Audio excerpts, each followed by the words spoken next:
नमस्कार दोस्तों, स्वागत है आप सभी का कर्मवीर आईसीएस में, जहां पर मैं मधु पूरी इंडियन पॉलिटी को एमसीक्यू वाइज कवर करा रही हूं।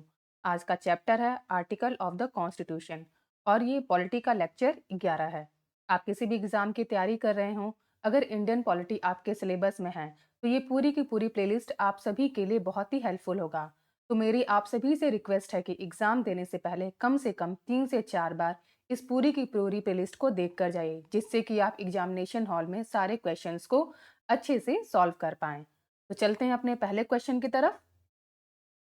Question number 1, match list 1 with list second and select the correct answer from the code given below. तो सूची 1 को सूची 2 से सम्मिलित करें और नीचे दिए गए सही कोड से उत्तर का चुनाव करना है। तो आपके ऑप्शंस क्या हैं? पार्ट 15 ऑफ द कॉन्स्टिट्यूशन किससे रिलेटेड है?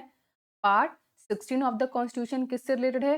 पार्ट 17 ऑफ द कॉन्स्टिट्यूशन किससे रिलेटेड है? और पार्ट 18 ऑफ द कॉन्स्टिट्यूशन किससे रिलेटेड है? इस टाइप के क्वेश्चंस को आप हार्डली 5 to 10 सेकंड में सॉल्व करने की कोशिश किया कीजिए। तो पहले क्वेश्चन का आंसर क्या होगा? बताइए आप सभी लोग, पहले क्वेश्चन का आंसर क्या होगा? चलिए, तो अब हम लोग इसका मिलान करते हैं। पार्ट 15 ऑफ द कॉन्स्टिट्यूशन किससे रिलेटेड है? इलेक्शन से। पार्ट 16 ऑफ द कॉन्स्टिट्यूशन किससे रिलेटेड है? Special provision regarding certain classes. Part 17 of the constitution किससे रिलेटेड है? ऑफिशियल लैंग्वेजेस से। और पार्ट 18 ऑफ द कॉन्स्टिट्यूशन किससे रिलेटेड है? इमरजेंसी प्रोविजन से। तो इस तरीके से ए का हो जाएगा 4, बी का हो जाएगा 3, सी का हो जाएगा 2 और डी का हो जाएगा 1। तो आंसर क्या हो जाएगा? 4 3 2 1। 4 3 2 1 है ऑप्शन बी में, तो B is the right answer. चलते हैं नेक्स्ट क्वेश्चन की तरफ। Question number 2, which of the following is correct about the heading of the article 162 of the constitution of india? Bharat के संविधान के अनुच्छेद 162 के शीर्षक के बारे में निम्नलिखित में से कौन सा सही है? आपके ऑप्शन हैं: A executive power of state, राज्य की कार्यकारी शक्ति। B condition of governors office, राज्यपाल के कार्यकाल की शर्तें। C term of the office of governor, राज्यपाल के कार्यकाल का कार्यकाल। और D extension of executive power of state, राज्य की कार्यकारी शक्तियों का विस्तार। तो दूसरे क्वेश्चन का आंसर क्या हो जाएगा? Option D extension of executive power of state या राज्य की कार्यकारी शक्तियों का विस्तार। तो D is the right answer. चलते हैं नेक्स्ट क्वेश्चन की तरफ।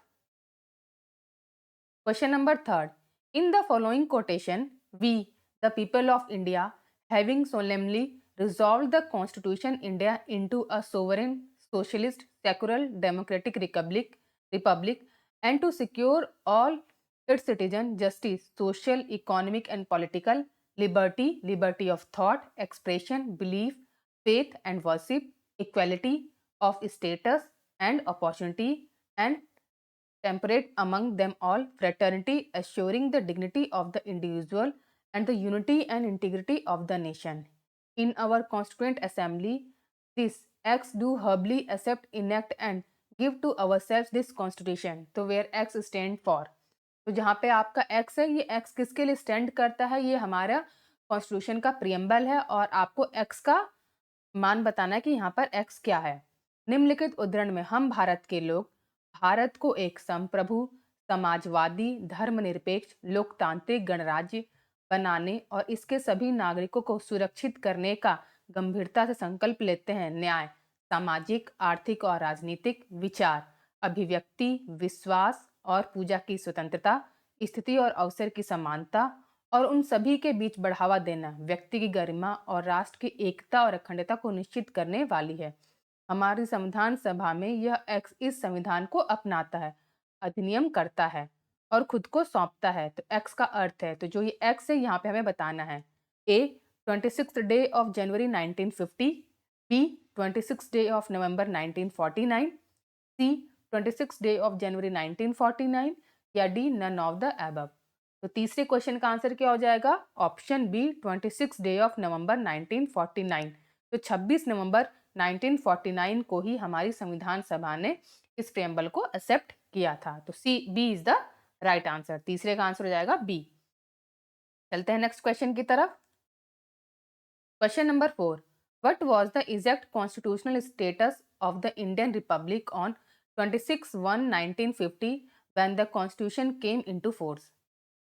26/1/1950 को संविधान लागू होने पर भारतीय गणराज्य की सटीक संवैधानिक स्थिति क्या थी? आपके ऑप्शन हैं A a democratic republic, B a sovereign democratic republic, C a sovereign secular democratic republic, D a sovereign socialist secular democratic republic. तो चौथे क्वेश्चन का आंसर क्या हो जाएगा? Option B a sovereign democratic republic, एक संप्रभु लोकतांत्रिक गणराज्य। चलते हैं नेक्स्ट क्वेश्चन की तरफ। Question number 5. What was the exact constitutional status of India on 26 January 1950? 26 जनवरी 1950 को भारत की वास्तविक संवैधानिक स्थिति क्या थी? आपके ऑप्शन हैं A democratic republic, B a sovereign democratic republic, C a sovereign secular democratic republic, D a sovereign socialist secular democratic republic. तो पांचवें क्वेश्चन का आंसर क्या हो जाएगा? Option B a sovereign democratic republic. चलते हैं नेक्स्ट क्वेश्चन की तरफ। Question number 6. The word secular and socialist were added to the preamble of the Constitution by the भारतीय संविधान की प्रस्तावना में धर्मनिरपेक्ष और समाजवादी शब्द किसके द्वारा जोड़े गए थे? आपके ऑप्शन हैं A 39th amendment, B 41 amendment, C 42nd amendment या डी 44 अमेंडमेंट। तो छठे क्वेश्चन का आंसर क्या हो जाएगा? Option C 42nd amendment. चलते हैं नेक्स्ट क्वेश्चन की तरफ। Question number 7. By which names in our country mentioned in the Constitution? संविधान में हमारे देश को किस नाम उपनाम से उल्लेखित किया गया है? आपके ऑप्शन हैं A Bharat and India, B Bharat only, C Hindustan and India, D Bharat Hindustan and India. तो सातवें क्वेश्चन का आंसर क्या हो जाएगा? Option A Bharat and India. चलते हैं नेक्स्ट क्वेश्चन की तरफ। Question number 8. In the context of the preamble of Indian Constitution, which of the following sequence is correct? भारतीय संविधान की प्रस्तावना के संदर्भ में निम्नलिखित में से कौन सा क्रम सही है? आपके ऑप्शन हैं A republic, people's, democratic, secular, socialist, universal, sovereign, B sovereign, socialist, democratic, people's, secular, republic, C sovereign, socialist, people, democratic, secular, socialist, republic या D sovereign, socialist, secular, democratic, republic. आठवें क्वेश्चन का answer क्या हो जाएगा? Option D sovereign, socialist, secular, democratic, republic. आपको thoroughly one by one किसके बाद क्या आता है ये याद रखना है। तो सबसे पहले सोवरेन आता है, सोशलिस्ट आता है, सेकुलर आता है, डेमोक्रेटिक आता है और रिपब्लिक आता है। तो D is the right answer. चलते हैं नेक्स्ट क्वेश्चन की तरफ। Question number 9. Which of the following word is not mentioned in the preamble of the Constitution of India? Bharat के संविधान की प्रस्तावना में निम्नलिखित में से किस शब्द का उल्लेख नहीं है? आपके ऑप्शन हैं ए सोवरेन, बी डेमोक्रेटिक, सी सेकुलर, डी फेडरल।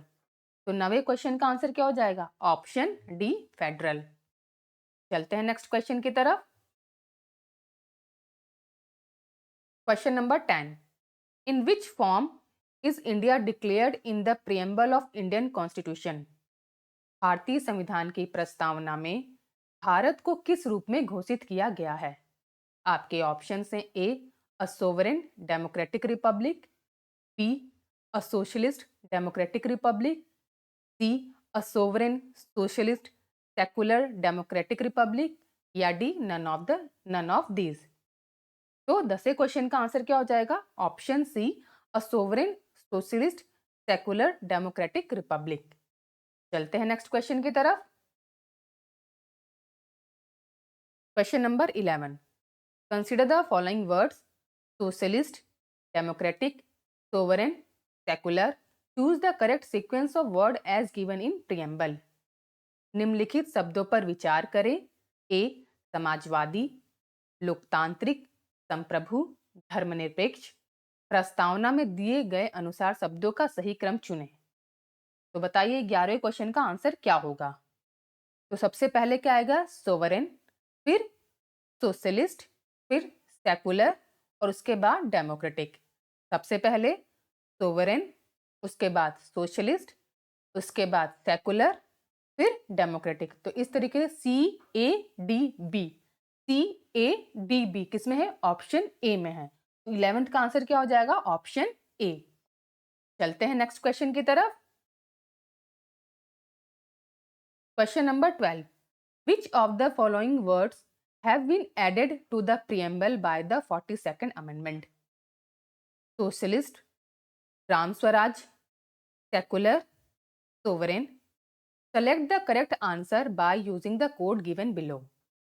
42वें संशोधन द्वारा प्रस्तावना में निम्नलिखित में से कौन सा शब्द जोड़ा गया है? समाजवादी, ग्राम स्वराज, धर्मनिरपेक्ष, सॉवरेन। नीचे दिए गए कोड का सही उपयोग करके सही उत्तर चुनें। तो 42nd अमेंडमेंट में कौन कौन शब्दों को जोड़ा गया था? बताइए 12वें क्वेश्चन का आंसर क्या हो जाएगा? तो बताइए, इसमें हम लोगों ने सोशलिस्ट और सेकुलर दो वर्ड्स को जोड़ा था। ए पहला सोशलिस्ट और तीसरा सेकुलर। तो फर्स्ट एंड थर्ड किस में है? ऑप्शन बी देखिए, first and third, B is the right answer. चलते हैं नेक्स्ट क्वेश्चन की तरफ। Question number 13, which one of the following described India as a secular state? निम्नलिखित में से कौन सा भारत को एक धर्मनिरपेक्ष राज्य के रूप में वर्णित करता है? आपके ऑप्शन हैं A fundamental rights, B preamble to the constitution, C 9th schedule या डी डायरेक्टिव प्रिंसिपल्स। तो 13वें क्वेश्चन का आंसर क्या हो जाएगा? Option B preamble to the constitution. चलते हैं नेक्स्ट क्वेश्चन की तरफ। Question number 14, which one of the following words was not included in the preamble of the Indian Constitution in 1975? निम्नलिखित में से कौन सा शब्द 1975 में भारतीय संविधान की प्रस्तावना में शामिल नहीं किया गया था? आपके ऑप्शन हैं ए फ्रेटर्निटी, बी सोवरेन, सी इक्वेलिटी, डी इंटीग्रिटी। तो 14वें क्वेश्चन का आंसर क्या हो जाएगा? Option D integrity. चलते हैं नेक्स्ट क्वेश्चन की तरफ। Question number 15, consider the following statement in regard to the preamble of constitution and select the correct one using the code given below. The objective resolution by Jawaharlal Nehru finally become preamble. दूसरा, it is non-justiciable. तीसरा, it can't be amended. चौथा, preamble cannot override the specific provision of the constitution. संविधान की प्रस्तावना के संबंध में निम्नलिखित कथनों पर विचार करें और नीचे दिए गए कोड का उपयोग करके सही का चयन करें। पहला, जवाहरलाल नेहरू द्वारा उद्देश्य संकल्प अंततः प्रस्तावना बन गया। दूसरा, यह गैर न्याय संगत है। तीसरा, इसमें संशोधन नहीं किया जा सकता। चौथन, प्रस्तावना संविधान के विशिष्ट प्रावधान को खत्म नहीं कर सकती है। तो 15वें क्वेश्चन का सही चुनाव करना है आपको। तो बताइए क्या इसमें सही होगा? तो जो पहला स्टेटमेंट है, the objective resolution bye Jawaharlal Nehru finally become preamble, ये बिल्कुल सही स्टेटमेंट है। जो दूसरा स्टेटमेंट है, इट इज नॉन जस्टिसिएबल, ये भी बिल्कुल सही स्टेटमेंट है। और जो चौथा स्टेटमेंट है, preamble can not override the specific provision of the constitution, ये भी बिल्कुल सही है। तो फर्स्ट, सेकंड एंड फोर्थ सही हो जाएगा। तो फर्स्ट, सेकंड एंड फोर्थ किस में है? ऑप्शन बी में है। तो B is the right answer. चलते हैं नेक्स्ट क्वेश्चन की तरफ। Question number 16, the preamble of the constitution was amended by. संविधान की प्रस्तावना में संशोधन किसके द्वारा किया गया था? आपके ऑप्शन हैं A 17th amendment, B 24th amendment, C 42nd amendment या डी 44th अमेंडमेंट। तो 16वें क्वेश्चन का आंसर क्या हो जाएगा? Option C 42nd amendment. चलते हैं नेक्स्ट क्वेश्चन की तरफ। Question number 17, the term socialist was added to in the preamble by the. समाजवादी शब्द प्रस्तावना में किसके द्वारा जोड़ा गया था? आपके ऑप्शन हैं A 42nd amendment, B 44th amendment, C 52 amendment या D none of the above. तो 17वें क्वेश्चन का आंसर क्या हो जाएगा? Option A 42nd amendment. चलते हैं नेक्स्ट क्वेश्चन की तरफ। Question number 18. The term socialist was brought into the preamble of the Indian Constitution by which amendment?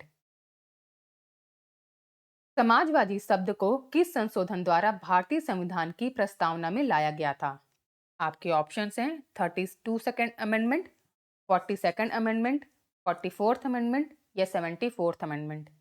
तो 18वें क्वेश्चन का आंसर क्या हो जाएगा? Option B 42 amendment.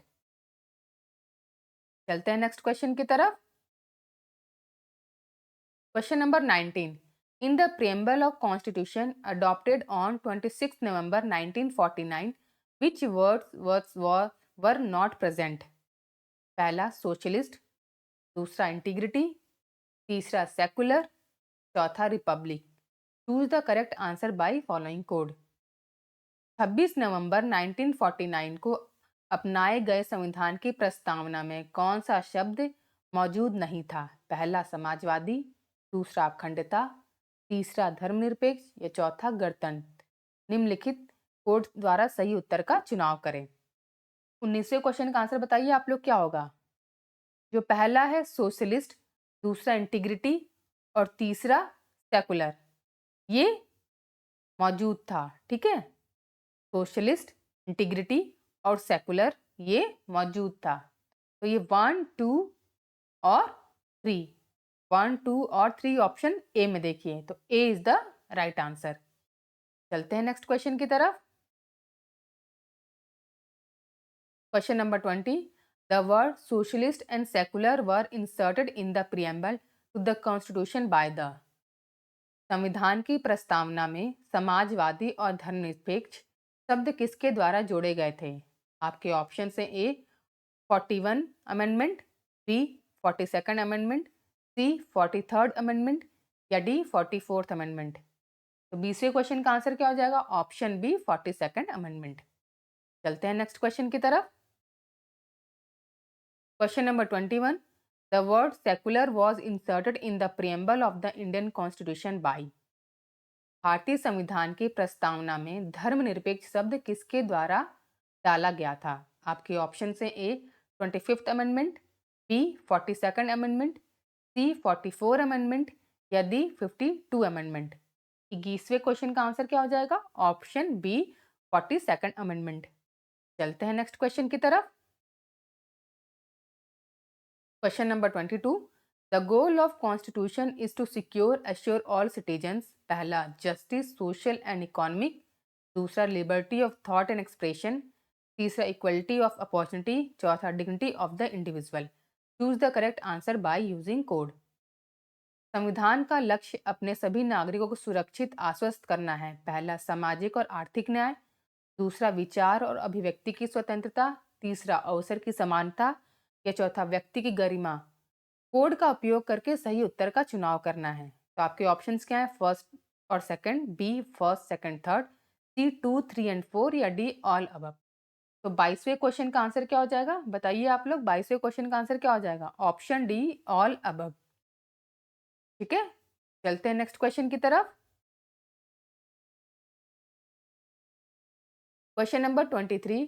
How many types of justice, liberty, equality and fraternity in India order have been mentioned in the preamble of Constitution of India?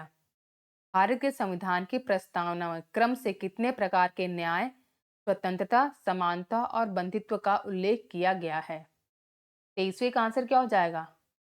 Option A 3, 5, 2, 1।